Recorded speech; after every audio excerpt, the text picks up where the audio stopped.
السلام علیکم ورحمۃ اللہ وبرکاتہ۔ بسم اللہ الرحمن الرحیم۔ صرف 5 منٹ کا مدرسہ قرآن و حدیث کی روشنی میں 25 جمادی الاولیٰ اسلامی تاریخ مدینہ کی حفاظت کی تدبیر۔ شوال سن 5 ہجری میں رسول اللہ صلی اللہ علیہ وسلم کو اطلاع ملی کہ قریش اور یہود متحد ہو کر مدینہ پر حملہ کرنا چاہتے ہیں اور مسلمانوں کے وجود کو ہمیشہ کے لیے مٹانا چاہتے ہیں۔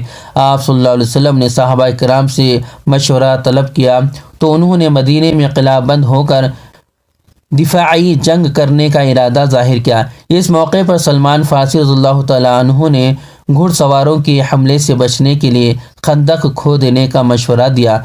حضور صلی اللہ علیہ وسلم کو یہ رائے پسند آئی اور دشمن سے حفاظت کے لیے مدینہ کے شمالی میدان اور کھلے حصے میں خندق کھود دینے کا حکم دیا اور بذات خود نشان لگا کر ہر 10 صحابہ کو کھودنے کے لیے 10 گز زمین تقسیم فرما دی۔ صحابہ کرام دن رات خندق کی کھدائی میں مصروف تھے کہ اس دوران ایک سخت چٹان آ گئی۔ آپ صلی اللہ علیہ وسلم نے اللہ کا نام لے کر اس پر 3 کدال ماری جس سے چٹان ریزہ ریزہ ہو گئی، اور آپ صلی اللہ علیہ وسلم نے ملک شام، ایران اور یمن کی فتح کی خوشخبری سنائی۔ غرض 3000 جانثار صحابہ نے 6 دن میں تقریباً 3 کلومیٹر لمبی، 5 گز چوڑی اور 5 گز گہری خندق کھود کر تیار کر دی۔ اللہ کی قدرت۔ مچھر اللہ کی چھوٹی سی مخلوق۔ مچھر کی غذا اللہ تعالیٰ نے خون کو بنایا ہے، اسی لیے وہ سونڈ کو بدن میں چبھو کر خون چوستا ہے۔ اس کو کس نے بتایا کہ کھال اور گوشت کے بیچ میں خون ہے؟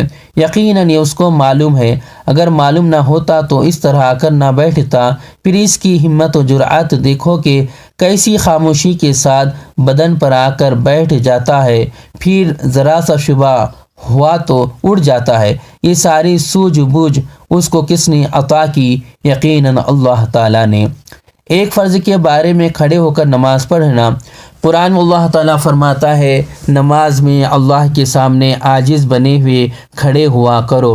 فائدہ: اگر کوئی شخص کھڑے ہو کر نماز پڑھنے کی طاقت رکھتا ہو تو اس پر فرض اور واجب نماز کو کھڑے ہو کر پڑھنا فرض ہے۔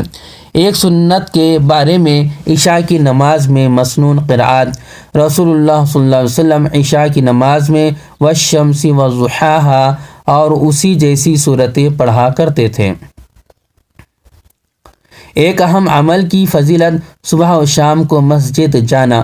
رسول اللہ صلی اللہ علیہ وسلم نے فرمایا، جو شخص صبح کو یا شام کو مسجد کی طرف جاتا ہے تو صبح شام جب بھی وہ مسجد کی طرف جاتا ہے اللہ تعالیٰ اس کے لیے جنت میں مہمان نوازی کا انتظام فرماتے ہیں۔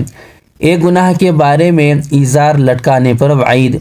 رسول اللہ صلی اللہ علیہ وسلم نے فرمایا، تم سے پہلے ایک آدمی تکبر کے سبب اپنا ازار لٹکانے کی وجہ سے زمین میں دھسا دیا گیا، چنانچہ قیامت تک زمین میں دھستا چلا جائے گا۔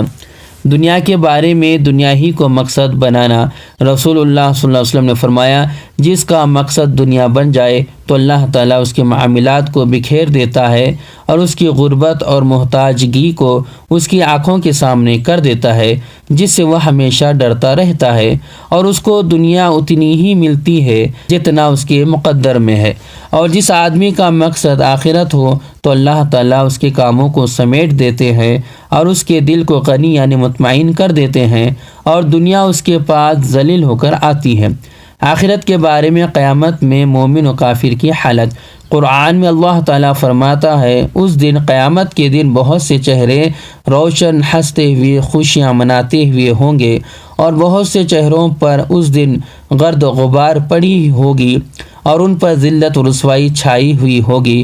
یہی لوگ منکر و بدکار ہوں گے۔ یہی لوگ منکر و بدکار ہوں گے۔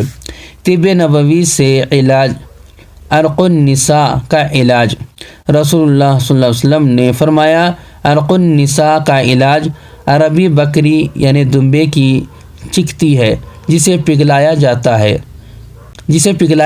ہے، پھر اس کے 3 حصے کیے جائیں اور روزانہ ایک حصہ نہار منہ پیا جائے۔ قرآن کی نصیحت قرآن اللہ تعالیٰ فرماتا ہے اے ایمان والو اللہ اور اس کے رسول کی اطاعت کرو، اپنے اعمال کو برباد نہ کرو۔ اللہ تبارک تعالیٰ سے دعا ہے کہ اللہ تبارک تعالیٰ ہم ان باتوں پر عمل کرنے والا بنائے اور ان باتوں کو یاد رکھنے والا بنائے۔ اگر مجھ سے پڑھنے اور کہنے میں کچھ خطا غلطی ہو گئی تو میری اصلاح فرما دے۔ السلام علیکم۔